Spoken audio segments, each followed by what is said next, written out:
Voice ট্রেনিংয়ের second ক্লাসে আপনাকে স্বাগত জানাই। আশা করি আপনি প্রথম ক্লাসটি করে সম্পূর্ণ করেছেন এবং সেই জন্যই আপনাকে এই ক্লাসটি দেওয়া হয়েছে। প্রথমত, প্রথম যে ক্লাসটি হয়েছিল সেটা আপনাকে প্রতিদিন প্র্যাকটিস করতে হবে। সার্টিফিকেটটা বড় কথা নয়, মূল হচ্ছে শেখাটা।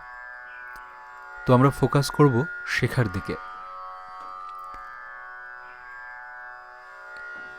যারা যারা সঞ্চালনা করেন বিভিন্ন অনুষ্ঠান, তাদের কিছু জিনিস মাথায় রাখতে হয়। যেমন ধরুন, সঞ্চালনার ক্ষেত্রে যেটা মূল বিষয় সেটা হলো কনফিডেন্স। অন স্টেজ আপনাকে অত্যন্ত কনফিডেন্ট থাকতে হবে,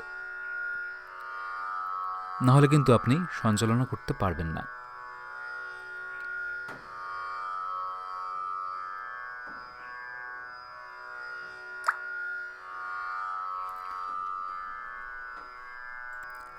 আপনারা যারা অ্যাঙ্কারিং করছেন তাদের প্রথমে যেটা মাথায় রাখতে হবে সেটা হচ্ছে আপনি কোন অনুষ্ঠানে অ্যাঙ্কারিং করছেন সেই অনুযায়ী আপনাকে একটা স্ক্রিপ্ট রেডি রাখতে হবে সব সময়।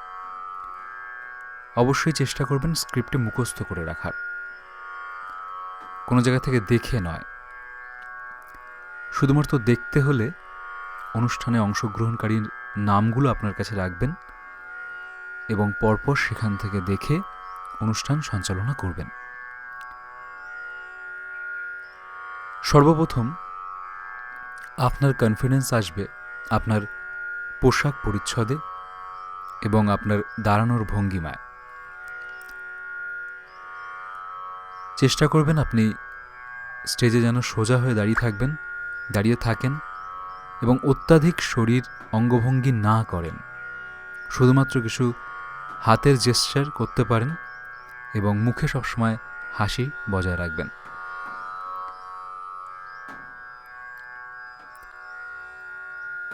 তারপর আপনাকে শিখতে হবে মাইক্রোফোনের ব্যবহার।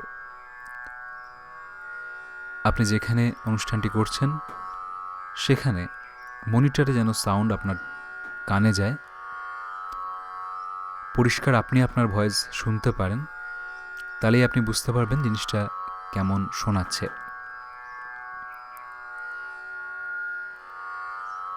অনুষ্ঠান অনুযায়ী বিভিন্ন ভয়েস মডিউলেশন করা যায়।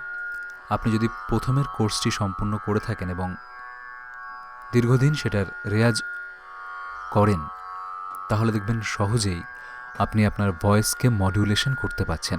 নিজের ইচ্ছামতো বাড়াতে কমাতে, ভলিউম বেস ইচ্ছামতো চেঞ্জ করতে পারছেন নিজের গলার। তারপরে আসে উচ্চারণ।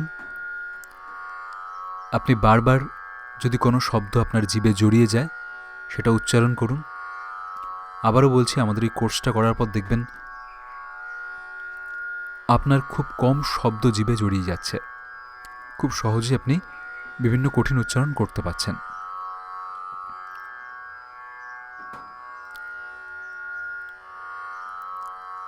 আপনাকে শুধু হাসি নয়, মুখের ওভারঅল ফেসিয়াল এক্সপ্রেশন ঠিক রাখতে হয়, চোখের যোগাযোগ রাখতে হয় অডিয়েন্সের সাথে। প্রথমত যে কোনো অনুষ্ঠানের আপনি স্ক্রিপ্ট লিখবেন 3টি ভাগে, একটা ওপেনিং, একটা মিডল, একটা ক্লোজিং, এবং মাঝে মাঝে কিছু স্টোরি টেলিং বা জোকস বলতে হয়, সেটা অনুষ্ঠানের উপর নির্ভর করে। এবং অত্যাধিক শরীরের ভঙ্গিমা একজন অ্যাঙ্কারকে করতে নেই। অত্যাধিক লাফালাফি বা অত্যাধিক স্টেজের মধ্যে নিজের শরীরকে দুমড়ানো মোচড়ানো ইত্যাদি বা বেঁকে যাওয়া, এগুলোকে একটু অ্যাভয়েড করবেন।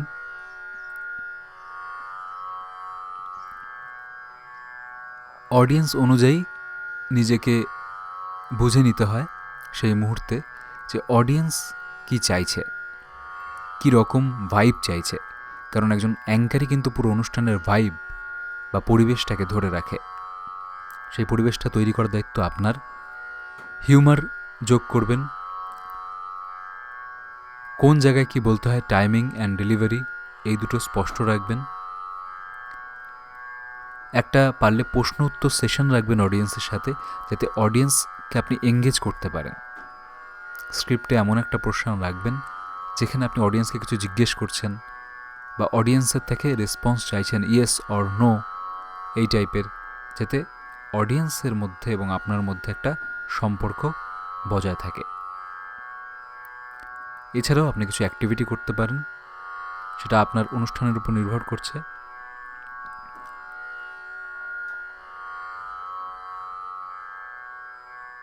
আগের কোর্সটি সম্পূর্ণ করার পর আপনারা অবশ্যই একটা সার্টিফিকেট পেয়েছেন, এবং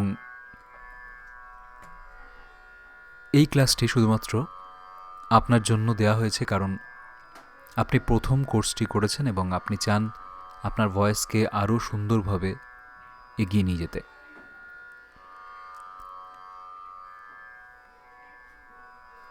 এই কোর্সগুলি সম্পূর্ণ হওয়ার পর আপনারা অবশ্যই আমাদের হোয়াটসঅ্যাপে যোগাযোগ রাখতে পারেন। আমরা আপনাদের অবশ্যই সহায়তা করব আরও কিছু জানার জন্য, আরও কিছু বোঝার জন্য, যদি আপনার সেরকম সাহায্যের প্রয়োজন হয়। এবং আপনি যদি চান আমাদের গ্রুপে অ্যাড হতে, ভয়েস ট্রেনিং গ্রুপ, তো আপনি হোয়াটসঅ্যাপে লিখে পাঠান যে আমি ভয়েস ট্রেনিং গ্রুপে যুক্ত হতে ইচ্ছুক, তাহলে আপনাকে হোয়াটসঅ্যাপ একটি গ্রুপে অ্যাড করা হবে। খুব অল্প সংখ্যক কিছু মানুষদের নিয়ে যারা খুবই সিরিয়াস এই ব্যাপারে, তাদেরকেই সেখানে অ্যাড করা হয়, এবং প্রত্যেক দিন বা কিছুদিন অন্তর অন্তর সেখানে ভয়েস ট্রেনিংয়ের উপর কিছু টিপস আমরা শেয়ার করে থাকি। তবে প্রথম যে ক্লাসটা আপনারা করলেন ভয়েস ট্রেনিংয়ের, সেটা কিন্তু খুবই গুরুত্বপূর্ণ প্রত্যেক দিন রেয়াজ করার। প্রত্যেক দিন অভ্যাস করুন এবং আপনার ফিডব্যাক আমাদেরকে জানান। ভালো থাকুন, সুস্থ থাকুন। নমস্কার।